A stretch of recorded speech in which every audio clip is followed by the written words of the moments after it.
Volunteer Kalyani గత నెల 22న అనంతపురం నుంచి ఆటోలో వస్తుండగా హంపాపురం సమీపంలో రోడ్డు ప్రమాదానికి గురైంది.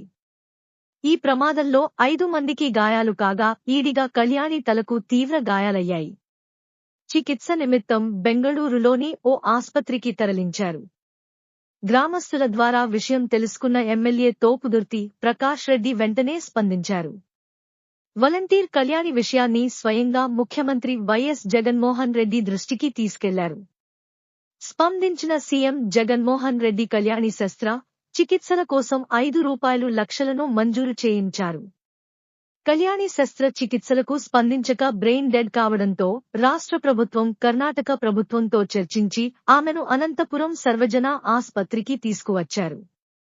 విషయం తెలుసుకున్న గద్దె కేశవరెడ్డి సోమవారం కళ్యాణి భర్త ఈడిగ రాఘవేంద్రకు 20,000 అందజేశారు.